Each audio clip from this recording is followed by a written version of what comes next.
This is the Monday, September 18th, 2017 episode of the History Author Show. Visit our iHeartRadio channel or subscribe on iTunes to enjoy a brand new episode every Monday morning. Oh, New York ain't New York anymore. How I miss those old pals of mine. The sawdust is gone from the floor where we harmonize sweet Adeline. On the east side, west side, things ain't like before. There are tears in the eyes of the regular guys. Oh, New York ain't New York anymore.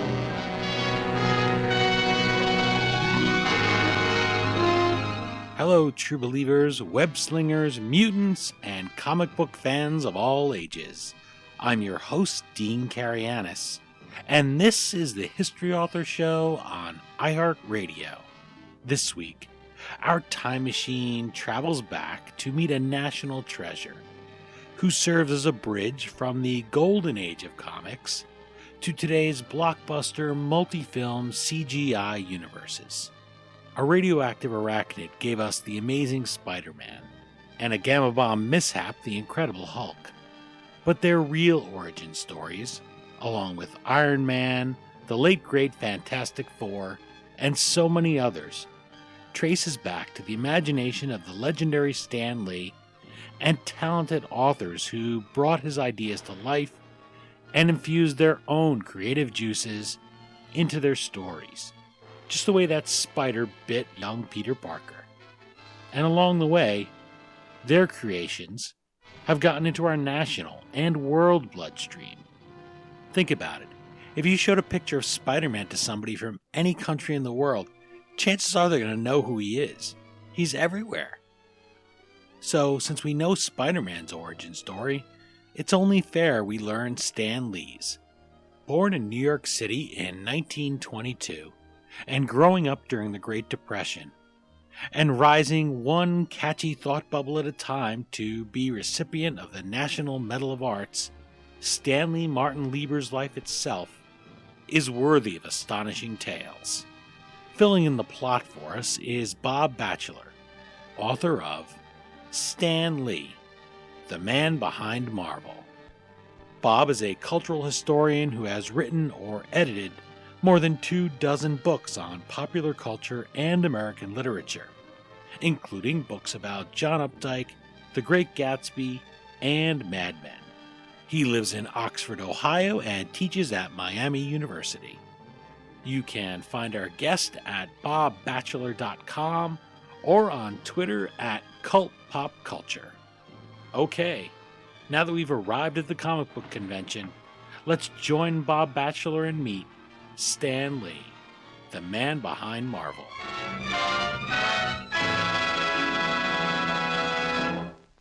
I'm joined via Skype by Bob Batchelor, author of Stan Lee, the man behind Marvel.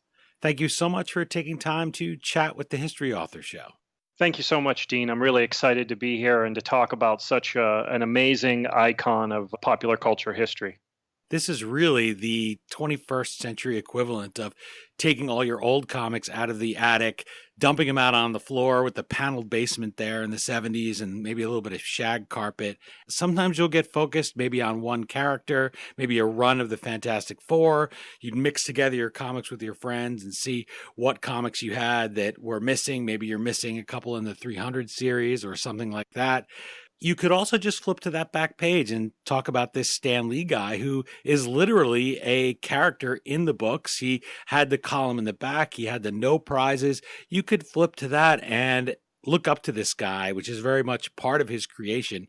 This book, to me, the fact that it moved so fast, even though you had this really broad scope, and the man starts his life in the Great Depression and he's still going here in 2017. It's an amazing life for you to distill down here into Stan Lee, the man behind Marvel, because you're writing not just about an icon, which is a challenge in itself, but somebody who's not up on a pedestal, somebody that readers feel as if they know this smiling guy. They know that big 70s mustache. They know Stan the Man. He's like an uncle to them if you're a certain age, to generations of American comic book readers.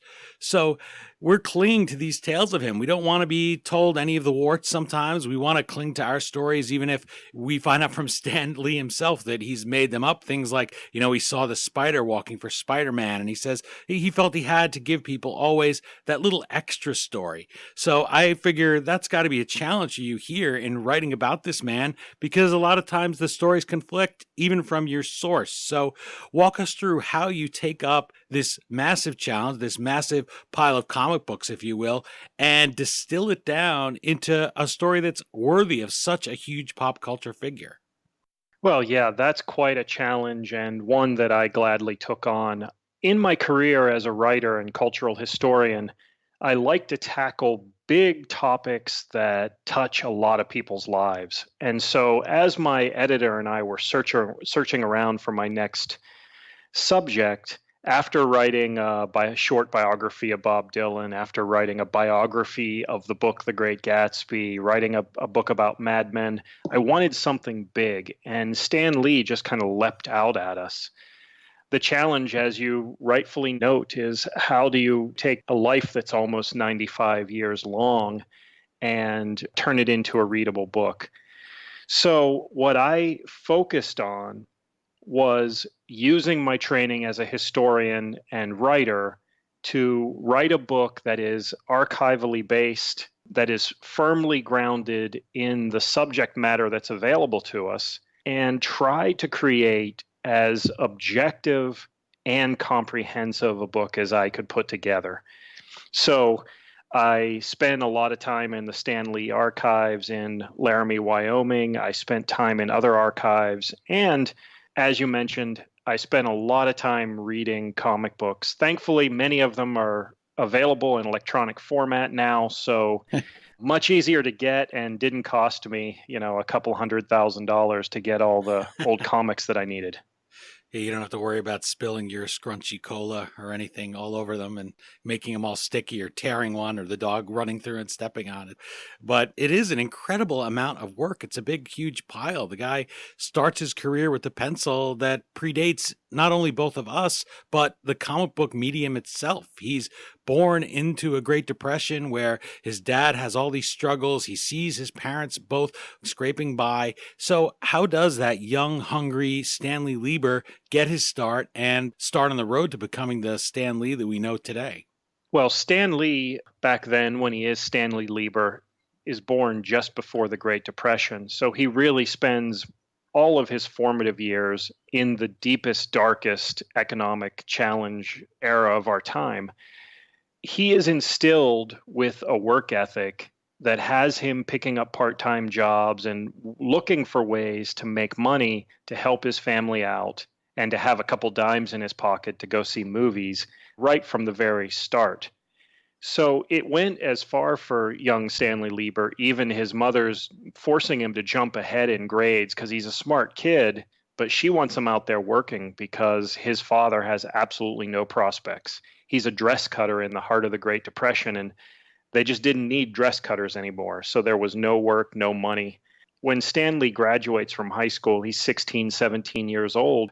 He finds out about a job, either depending on who you believe, what story, what version you believe. It was either through his cousin, his mother's cousin, or through an ad that he read in the newspaper.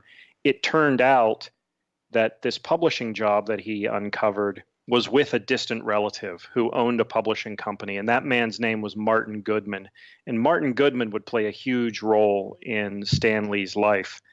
Though Goodman had no role in hiring him, his distant relative put in a good word, and as a young teenager, Stan Lee finds himself the third worker, really, in what then was Timely Comics. He's hired as an office boy, basically to fill inkwells and run out and get coffee for the two main stars, one being the editor, writer, artist Joe Simon, the other being the incomparable Jack Kirby, then at the beginning of his career. So to be a fly in the wall in that office would have been amazing. You have 16, 17, 18-year-old Stan Lee with the two greats who are only in their early 20s. It would have been fantastic to see the creative process engaged in full swing with those three great minds. Yeah, when you're a kid, you enjoy the stories, you enjoy Iron Man. That's something I think in this book, when you pick it up, when you can look at the men behind it and the man behind it and see he's still alive and feel connected to him, you feel like I can enjoy it on a whole new level now. I can see his hand, I can see the man behind it. And the way that he put himself in there, the way he made himself a character, and yet did it in such a way where he's your uncle. He's your favorite guy. He's a cool guy. You want to see him. You want to hang out with him. That's really a delicate touch there. That's not something I think that a lot of artists are able to do, because we want them often to stay separate from their characters. Vivian Vance, when she was on I Love Lucy, she would get mad she couldn't go out with her husband because people would glare at her from other tables and think she was cheating on Fred. And they just couldn't separate the idea that she played this part. By the same token, a lot of artists come to hate their characters. For instance, the late Fred Gwynne, a lot of New Yorkers have stories that when they would say something to him about Herman Munster, hey, Herman, he would get really mad. And so he just didn't want to be remembered for that. He hated being typecast. So to be able to create this persona and have it last through so many decades, think about how long the Great Depression is. It's almost 100 years ago that we're talking about. And yet he's able to still live his life in such a way that he's always reinventing, always pushing forward. Yet something that surprised me was when he starts out, comics are not really respectable. It's something that he gets frustrated with time and time again. Did that surprise you as you're writing Stan Lee, the man behind Marvel? Yeah, I think there's so many myths about Stan Lee, some that he created, some that he kind of picked up along the way as the voice of the comic book industry as it grew into a big part of mainstream popular culture. I was surprised at his personal frustration. That was one of the real telling points that I think I really worked hard to uncover and think about and how to present to the reader, because I think it will be completely foreign to a lot of readers who see him as the gregarious Marvel icon or the constant cameo appearance in the films where he's always happy, always smiling. I wanted to show that Stan Lee is a real live human being. And that's why I wanted the book to be archivally driven and research based, rather than interview based, where, some people over those decades, their memories shift, their alliances shift. They're not always telling the interviewer the right kind of, it's a version of reality rather than what reality actually may have been. I think that Stan Lee comes across in the book as a real human being. And there are parts of his life that I don't think people give him enough credit for, like the fact that he's really an early innovator in the magazine industry. I mean, he really is a one-man show at Marvel and is responsible for important business decisions. He's really responsible for lots of the early merchandising, trying to get Marvel to branch out into multimedia areas, all while writing a lot, staying in front of the readers, and breaking that fourth wall that gave people the feeling that this was Uncle Stan in big New York City, and we better keep up with what he has to say because what he has to say is really important, and we need to be part of that. We're talking about Uncle Stan and talking about this way that readers felt about him as kids, but it wasn't in a way that he was talking down to kids. You think of all those great characters, Captain Kangaroo, all these guys that you'd have in the 60s and 70s. And sometimes it was just adults being goofballs, not to pick on the late Fred Gwynne, but that kind of thing where he was just like, oh, this is a check that I'm taking. And okay, I have to nod and act a little bit silly, but it's not serious.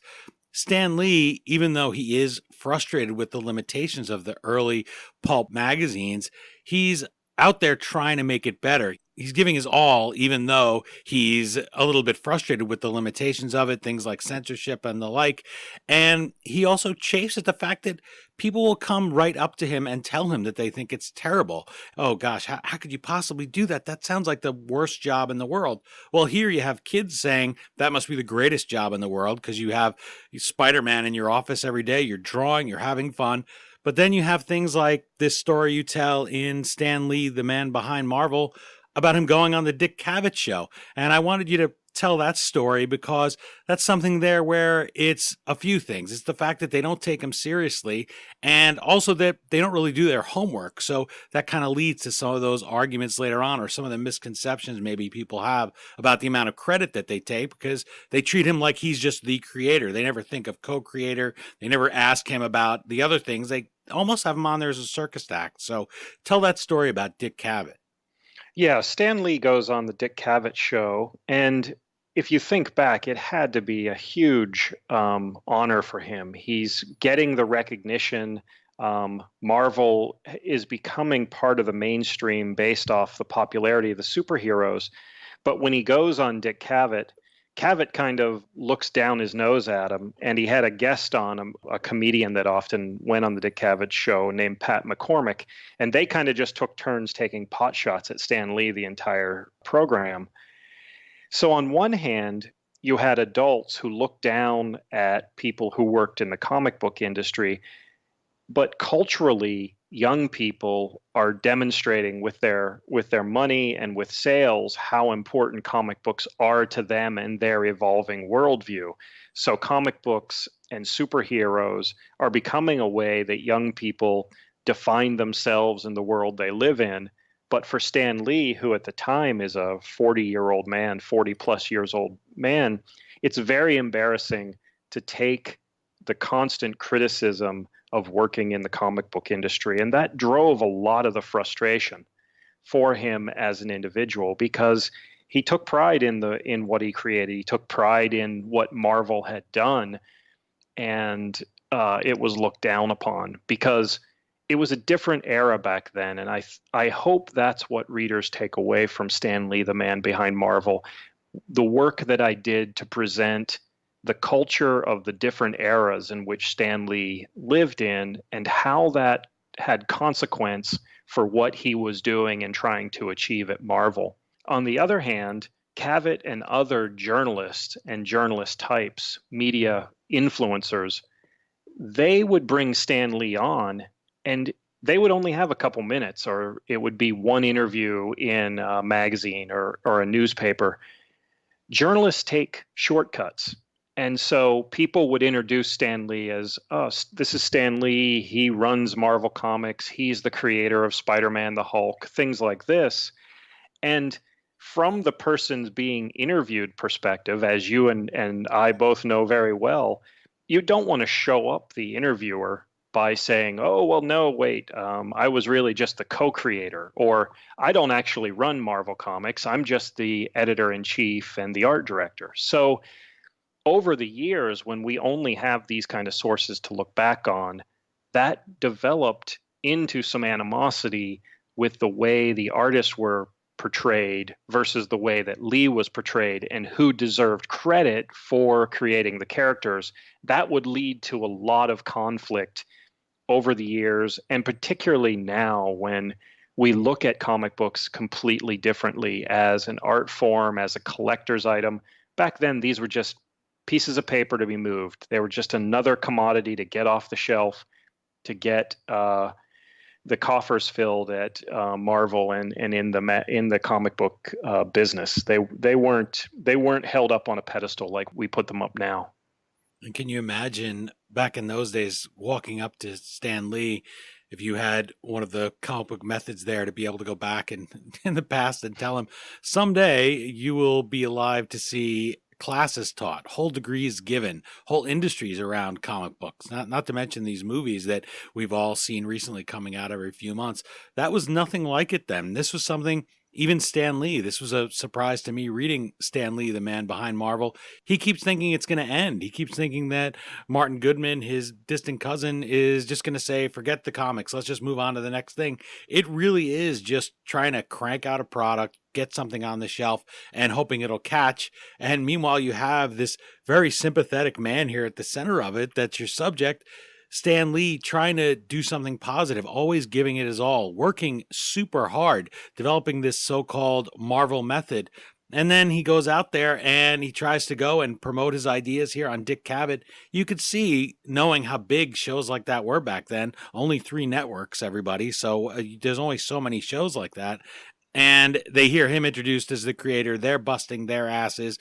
You're talking about Jack the King Kirby. Here's a guy who has great skill, great talent. Yeah, and Joe Simon, they're feeling a little marginalized. They already have so much stress and pressure on them. And I think what comes through in Stan Lee here is he's a man who everything he does is for this greater ideal that he has. Everything he does is for the comics, for the characters, and for the kids. As cliche as that sounds, he really cares about those readers. It's not just something where he wants to capture their dime, as Paul Simon's saying. Yeah, I think that Stan Lee, if you've been lucky enough to meet him, you can feel his warmth. You can feel it radiate off him from a mile away. I've met a lot of celebrities, and Stan Lee does not give you that false front or that fake feeling. This is a guy who won his fame and won his iconic status through the work that he did, almost like an athlete who works his way up through the minor leagues and, eventually becomes the MVP superstar kind of player. I think that's a little bit akin to the way that Lee worked his way up through the minors. Now, it took a lot of people, just like it takes a lot of people to develop a star shortstop or a star pitcher. It took a lot of people and a lot of people around Lee to get him to that superstar level, but he brought a lot of people with him. And people who are anti-Lee think that he was just some P.T. Barnum type trying to get famous himself. But I would argue that he was really trying to raise the boat of the entire industry, because in the 20 years that he had worked prior to the superhero craze in the comic book industry, he had watched many fads come and go. And in fact, the mid to late 1950s, when Congress starts investigating comic books, the industry almost collapses in total.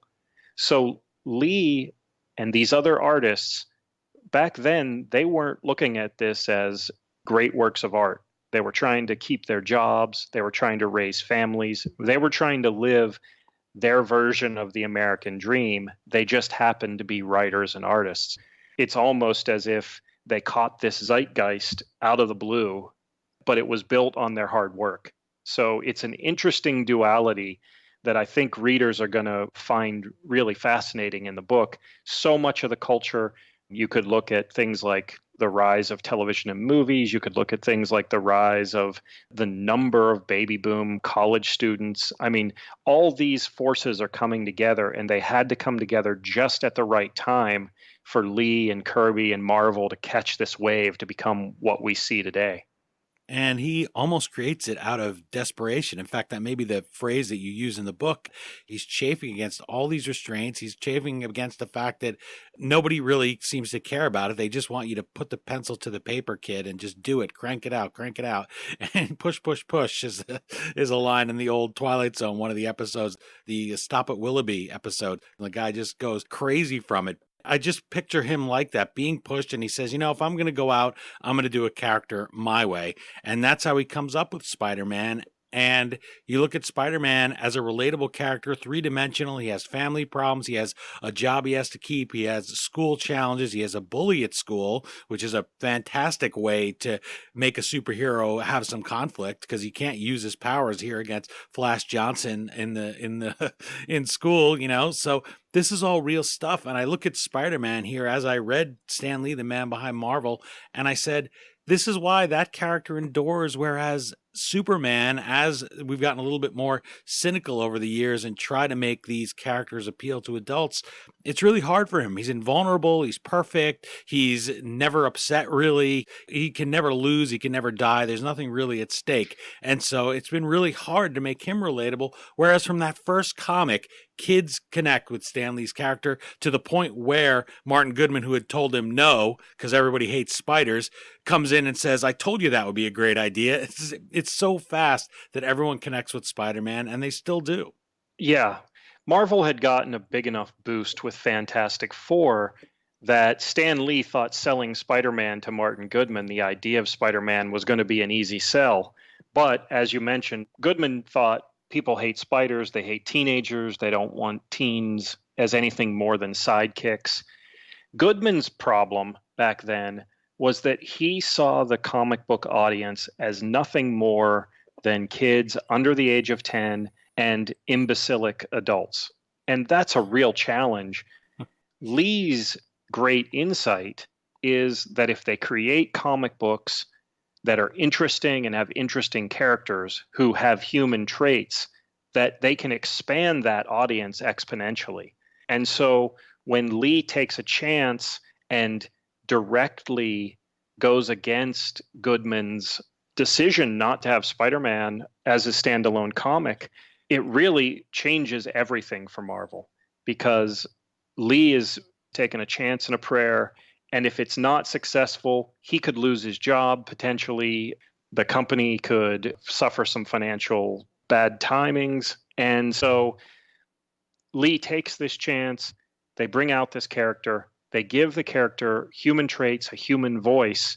And I think that readers at the time, just like we do today, we all know somebody from high school that was like Spider-Man, more realistically, like Peter Parker.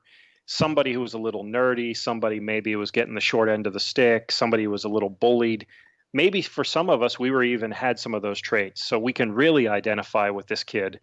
And I think that the popularity of the Spider-Man films over time, and even, the reboots that they continue to do, shows the interest that we have for this character across the decades. I mean, August was the 55th year anniversary of Spider-Man being introduced. So, I don't think many people realize that Spider-Man's a 55-year-old character, but he is if he'd even be much older if he aged in natural years. But to us, he's that never-ending, optimistic, smart alecky teenager, but he's got a good heart and a good soul, and he uses his power for good after some real tragedy. And this is the kind of thing we can imagine if we were given these kind of otherworldly powers, how would we act?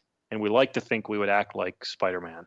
It's nice, too, that we look at it and say, that's something timeless, that the teen, all the angst, no matter how much we change, no matter how much we have technology that leaps ahead, no matter how much society changes and America changes, we can all relate to him. And people around the world now have come to embrace Spider-Man. So it's even a bigger, universal, human thing. And as you called it, zeitgeist. It's a feeling of people that are that age. We can all look at him and smile and relate to that. You go through also Stan Lee's life here in Stan Lee, the Man Behind Marvel. There are many of pictures from what you credited, the University of Wyoming. This is the quintessential New Yorker. How did so much of your research end up being out in Wyoming, of all places? That's a great story. The University of Wyoming opened a museum and archival repository called the American Heritage Center, and they had a really enterprising director, and he must have had a really strong budget because he realized how important that popular culture had become and how important it was going to be. And so he would take these trips to New York City. Stan Lee would meet with him, and he kept badgering Lee to give him his archives and donate the archives. They were going to have this popular culture center out there in Laramie, Wyoming. And eventually, Lee gave in. And so hundreds of boxes were shipped out to Laramie, Wyoming. Old videotapes, old cassettes, tons of pictures. So this place that's really kind of, depending on your viewpoint, seems like the end of the world. Laramie is a small town and fairly desolate. It's a big University of Wyoming town, and the archives end up there, and it's a wonderful facility. It's first rate. The staff there is amazing, and the treasures in that archive are priceless. Stan Lee is left-handed, and his writing is really poor. And over his career, he likes to take notes on these little 2-inch by 3-inch wire-bound notebook pages.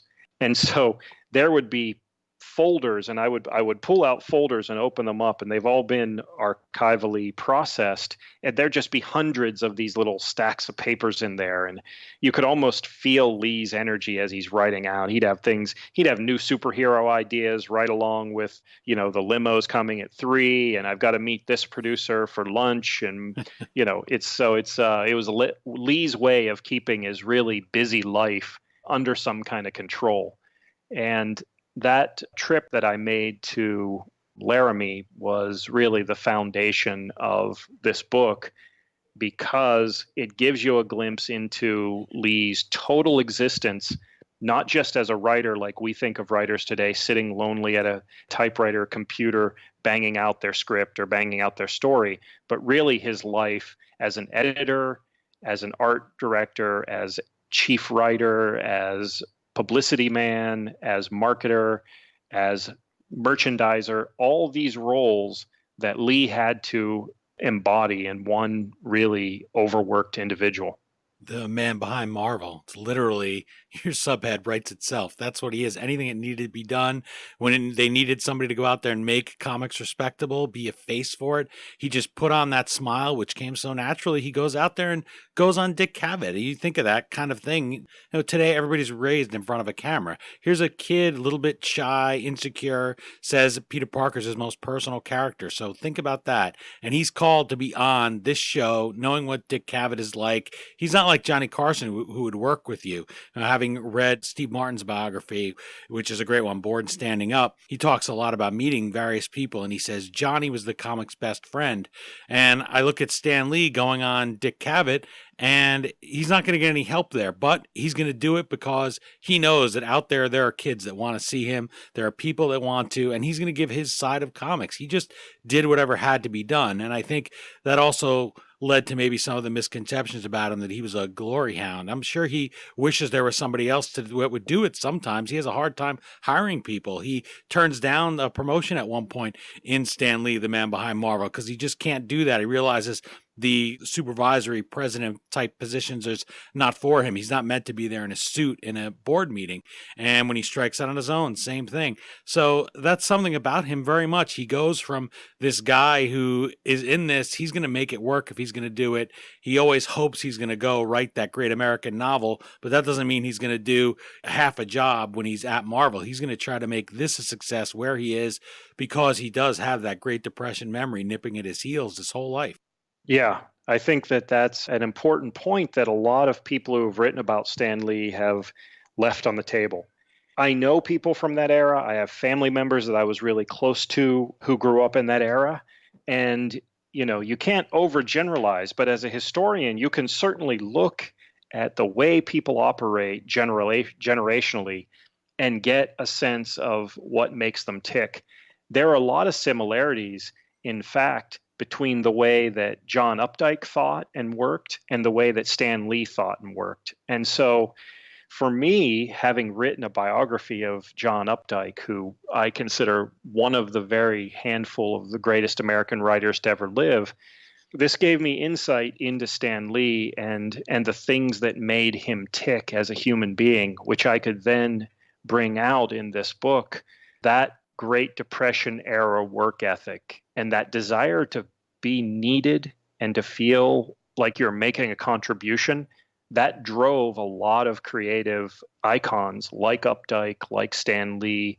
I think it drove Norman Mailer, some of the other greats that we would recognize who grew up in and around that Great Depression era. And he serves in World War II. He takes his talents there. Sounds like a strange way to put it, to go for a war, but he takes his talents for art there. He makes that iconic VD poster. And so these are some of the things you have in the book that really makes you realize this guy is almost like a Highlander, to mix our genres here, where he's just so long lived, but also producing for so long. For instance, when David McCullough said when he was writing his John Adams biography, I couldn't say that he left the White House and then lived for 20 years, nothing happened, and he died. Then he started researching and he said, whoa, some really interesting things did happen in his life. But his experience in the war, always learning, always trying. You have some funny anecdotes in there. He's really somebody that tries so many different things and he's always trying to push himself forward. I found it really inspiring. I kind of knew what I was going to find. I wasn't sure what it was going to be. I had an open mind, but it's nice to find somebody here in Stan Lee, the man behind Marvel, that it doesn't disappoint you. Yeah, what really surprised me, I feel almost like you do there. I had spent my life reading Marvel Comics, and it goes back to me to a very personal time. I taught myself to read as a young child so that I could read Marvel Comics. I had an uncle that gave me a stack of comics. I couldn't read them, and I wanted to. And so I think the combination of Marvel Comics and the Electric Company is what forced my hand, and it's launched a great love affair with writing and reading that's lasted my entire life. What amazed me, even though I knew a lot of Stan Lee's story, is that he is such a great example of the American dream come true. I mean, there is almost lockstep every moment of his life through hard work, through dedication, and a little bit of insight and a little bit of luck and some other things that usually are rolled into the great American story, Stan Lee comes out ahead. And that, for me, was a tremendous outcome of the book, because Stan Lee is heroic in many respects, and his storytelling ability combined with the great artists that he had on his staff led to this amazing moment in time that we're living through, in which the superhero narrative defines every aspect of our lives. And so if you look at the way commercials are created, novels are written, other films are made, the superhero influence is felt throughout popular culture around the world.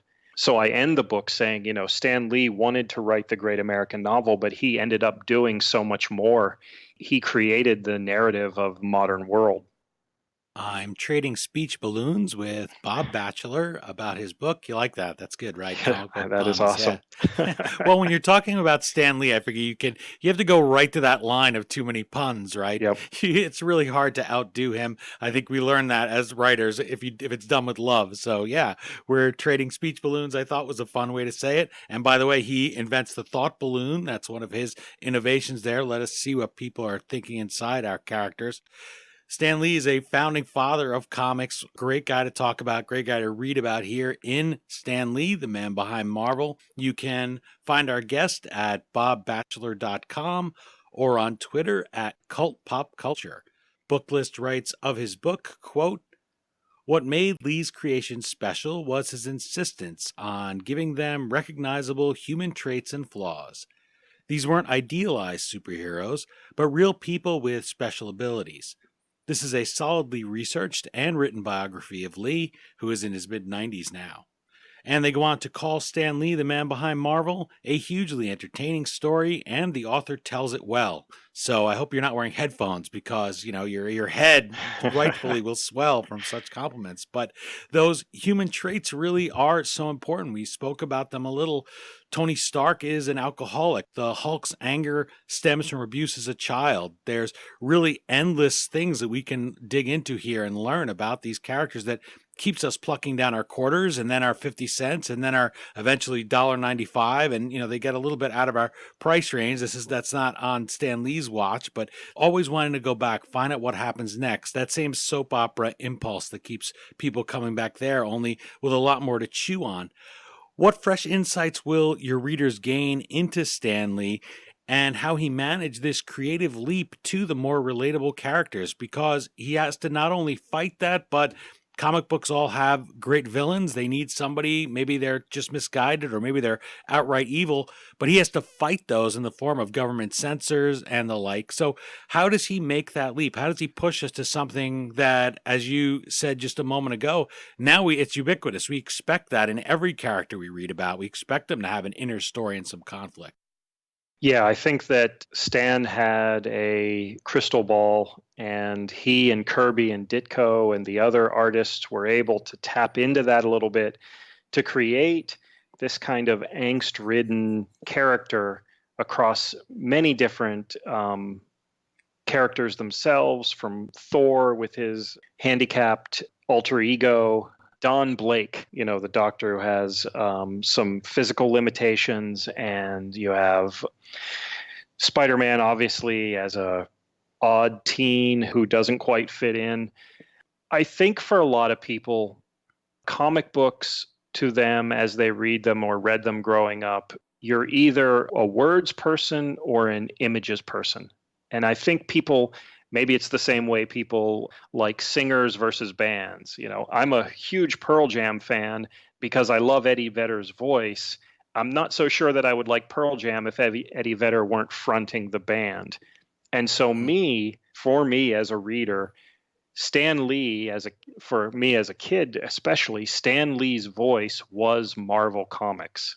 And I enjoyed the imagery, but for me, it was the words. It was the snappy dialogue. It was the embodiment of how Peter Parker felt when Flash Thompson was bullying him, or that he was being shunned by the popular kids. And so I think readers, maybe when they think about that contextually in an era where there's no internet, movies are much less pervasive. There aren't 400 channels all showing reruns of Point Break or Roadhouse or something. Roadhouse. This is a different era. It's a different era. And so true. The context in which Stan Lee and his team are working is important. And I think that that's an insight that readers will gain in this, but it's not overpowering. I mean, I think that the biography aspects and the cultural aspects come together to create a fuller picture. And the picture can't be complete if you don't give a little bit of due to both sides of that equation. And so, in my mind, Stan Lee as the word man is as important as Kirby, the image man, or Ditko, the image and plot, and all the various arguments that people use for determining who they love in the creation of these characters. My thinking is they're co-creators. We can't go back in time. There's little evidence to suggest one side more than the other. It's important to think about, but it really is a co-creation aspect that led to these angst-ridden, relatable characters that we see in everything from the latest film to all the time I think of Dexter from the Showtime show Dexter. He'd have been a perfect Marvel. He could have been a Stan Lee creation. The voice and the characteristics, and I see that as kind of even Don Draper from Mad Men, if he were a little more superhuman, could have been a Marvel character. And I think it's important to remember, and this is something I picked up here from Stan Lee, the man behind Marvel, without realizing it. But as I'm hearing you retell that, at the time, Jack Kirby, Stan Lee, they're not thinking, hey, we're creating some new icon that's going to change the world. They're not funded by some $1 million government grant that says, okay, we want you to create a really great superhero to send the following messages. That stuff comes later, and he wants them to do good. And the idea of with great power comes great responsibility, all that. But they're just doing a job. And when you think of how much stuff you are cranking out here in the early days of comics, it'd be easy just to forget who is doing what. But here in Stan Lee, you give full credit. You talk about how well they work together. You talk about how in the Fantastic Four, Kirby's drawings pop off the page. It makes users, because we do have the internet today, want to go back and be able to look those up and say, wow, those images are in your head, even though if you're a word person like yourself and like I am, I think of the words and all the alliteration. And in fact, I'm wondering if that was a little subconscious thing there. I assume your full name is Robert. You decided to go with Bob Batchelor. Why? Because that's a perfect name. You could have been a Stan Lee character. He would like that, I'm sure. That's that kind of thing. Fantastic Four. Bruce Banner, which was changed to David for the TV show, and an endless source of discussion and debate for people online. They weren't thinking that at the time that they were creating that, and yet it becomes a big thing, and then it's one of those where success has a million fathers. So I found that was very fairly handled there and very well, because I think many readers naturally, partially because of comic books, they want to be able to have a Magneto and a Professor Xavier, and they want to root for one or the other. They want to have two guys fighting. And this is much more complex, which maybe is fitting to the characters that they created, where there's not a good guy and a bad guy. There's just a human story of two men, two artists, one with words, one with the drawings, who both contributed hugely. We couldn't have any of these things without the other in those comics. So I think that was really a bold choice for you to make there. It may not seem like it to people that are listening or reading Stan Lee, the man behind Marvel, but I know for myself, people always want you to pick one or the other. They always want to say to you, well, here in the New York City area, Giants or Jets, Yankees or Mets. People have to choose. Well, the Mets and Jets make it pretty easy, right, to choose the Giants and Yankees most years. But you don't have to hate the other team. You don't have to be, oh, they're always wrong, they always stink. They're New York. And you can have a little fun with that. But I think here, as adults, I hope people will pick up Stan Lee, the man behind Marvel, and give that a chance and realize this was a nuanced story between those two really talented men working under tremendous pressure to pump things out in this Marvel method. Yeah, and I think that there's such a bigger point to be said about all this. It's that what these guys were producing, they had no idea how big it would become. And now it is a global pop culture phenomenon. And how often do we get that in our lifetimes, in our cultural history? You know, Marvel and what Marvel was able to do is akin to the Beatles or Elvis or Dylan, or insert whatever discipline that you want, whatever industry. This is Babe Ruth and Barry Bonds and Nolan Ryan all rolled into one. I mean, this is the biggest thing going. And to try to pull it apart over creation without knowing all the other pieces makes it almost impossible. What we should be relishing in and thinking about is, how did Marvel come to rule the pop culture universe? And I think that doesn't happen without all these forces coming together. Like any industry, it never stops with the creator. You know, Bob Dylan wouldn't be as popular if he didn't have all of Columbia Records pulling for him and marketing him. Dan Brown would have never had the Da Vinci Code if his publisher wouldn't have sent out 2,000 advance review copies of the book. So there's always facets of the creative industry that as adults we see. Maybe we don't recognize that as kids, but we're just caught up in the characters. We know the name Stan Lee. It's fantastic.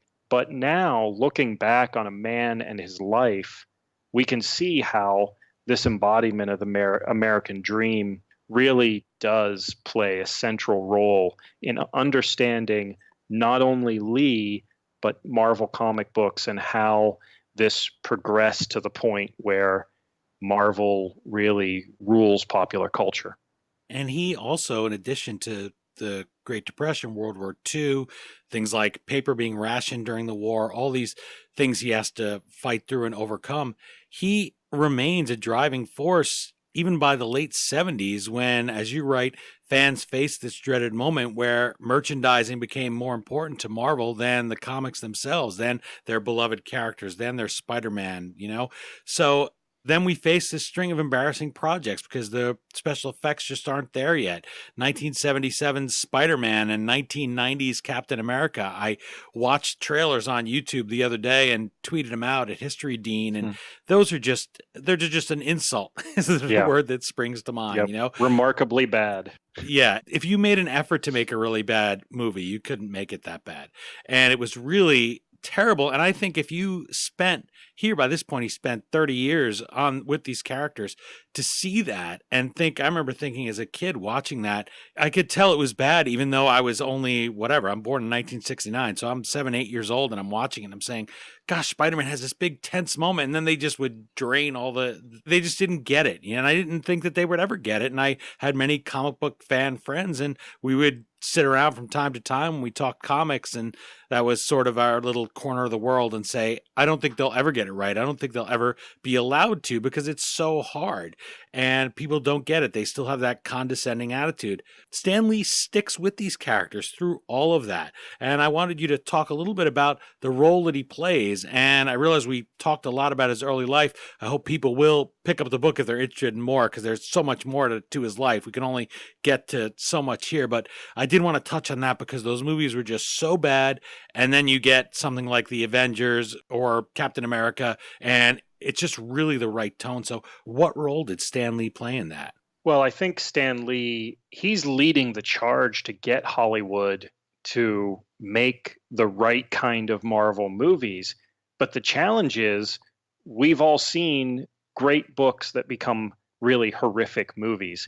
Once Hollywood gets the rights to something, you can basically change it however they want. And so Stan Lee is out in Hollywood pushing for producers and writers and others to take comic book superheroes seriously.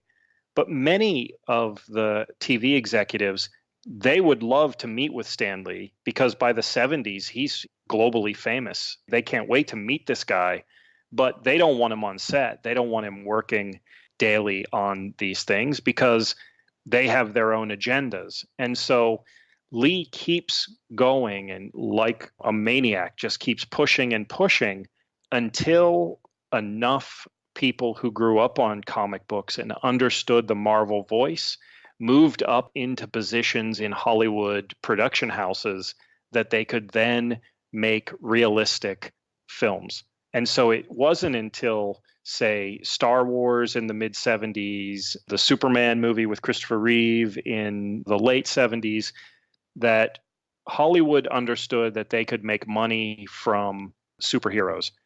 And if anybody's under the illusion that Hollywood runs on anything but money, please, let me disavow you of that, because Hollywood is about nothing more than making money. So once they realized that money could be made, suddenly Marvel became really popular. It still took another 15 years for them to make a decent Marvel film.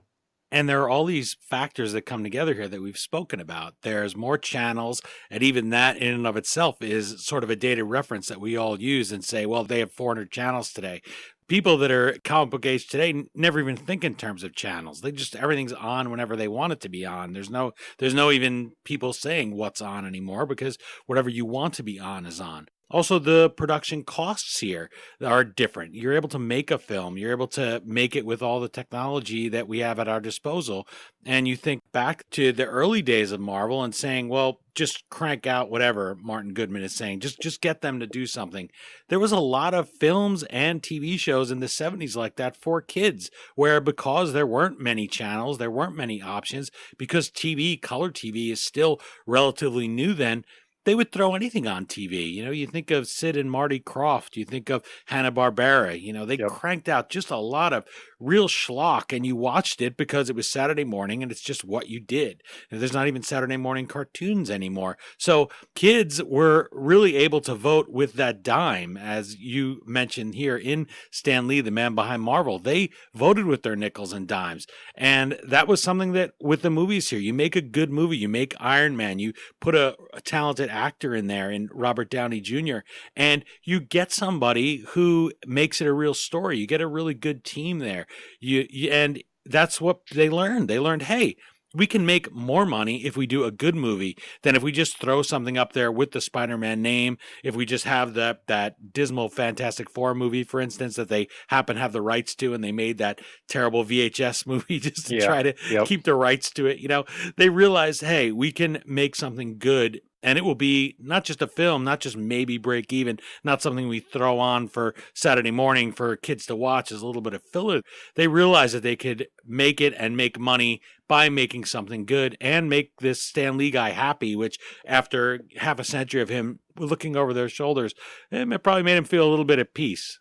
Yeah, yeah. I think that, the cameos are part of that. I've been in theaters. Most of us have been in theaters when Stan Lee comes on in a cameo. The place erupts in raucous laughter and clapping, and people are waiting the entire film to see Stan Lee.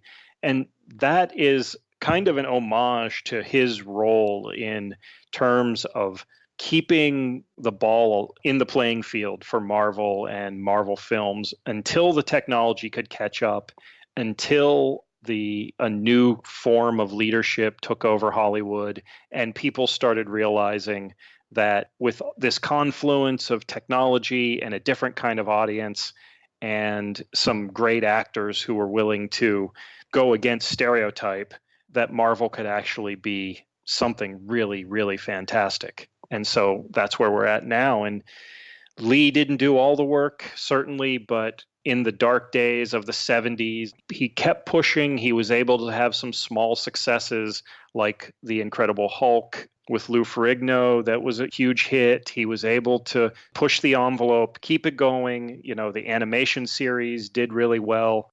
So he had enough successes, and people knew that a generation that grew up reading the comic books would ultimately change the way people perceived Marvel in other forms of multimedia. I'm so glad that you mentioned The Incredible Hulk, because I was picturing Bruce Banner listening and getting progressively angrier and angrier because we hadn't mentioned him yet. And that's not what you want to do. You wouldn't like him when he's angry, of course. No, not at all. So good. Yes, we love the Hulk. Hulk, we're mentioning you. So you write in Stan Lee, the man behind Marvel, quote, Lee's longevity is part of his legend. His tenacity in the early and mid 2000s revealed the depths of his character. Time and again, this guy pushes forward, Stan Lee. He has that Depression-era poverty nipping at his heels. I wonder how you avoided getting buried. We talked about so much how long his life was, how big his legend is here. How did you manage to pare the book down? I just want to squeeze that in because I know it was a real challenge for you, because the book could easily have been 2 volumes, never mind this tight book.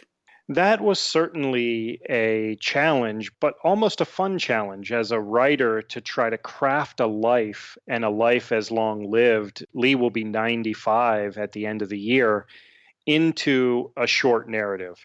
On one hand, you have the really tactical. What many readers might not understand is that unless you're David McCullough or Stephen King, your publisher gives you a word count and you can only write to that word count. And if you go over, you're going to have to rework a lot. You don't have a lot of leeway. My publisher and I agreed that we wanted a narrative that would move quickly, that would be fast paced. So I worked really hard on the writing itself to present a narrative that fans could enjoy. And what I didn't want is a book that just scholars or just comic book hardcore fanboys would enjoy. I wanted to write the book that the average fan would find out something new about Stan Lee, and in a very interesting way. I had done a lot of research talking to Marvel fans and self-professed Stan Lee fans.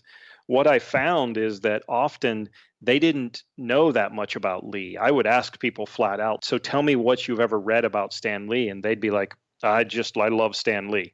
And so I wanted to write a book for those kind of fans who would enjoy finding out the real nature of this person and how important he is to the pop culture and the actual broad culture globally of the era in which he lived. So the writing style itself, beyond just the tactical word limit, was important to me because I want the average fan, I want teenagers, I want people my age, I want upcoming fans who didn't grow up with Stan's soapbox, to see this book as an opportunity to really deep dive into a fascinating life, but in a way that's going to really keep them on the edge of their seat. Well, Bob Batchelor, I appreciate you going through all of those notepads, all of those comic books. You write in your acknowledgments, I do not remember a time without Stan Lee. I think that speaks for generations of people here talking about a writer and an artist here in his own right. Incredible career here that spanned almost a century now. The man is still going. I hope future fans will be able to pick up the book when they are not fortunate enough to have Stan Lee in their world. I want to give you a no prize for joining me today by way of thanks. And folks who don't read comics will just have to pick up the book. Even if you're not a comic book fan, I think you'll just love reading about this man. Who doesn't love somebody who comes from that hard scrabble New York City in World War II and in the Great Depression and manages to make good and literally change the world. I wish you the best of luck in the book, and as they used to say in Stan Lee's early days, I'll see you in the funny papers. Well, thank you. It's been my great pleasure to speak with you tonight.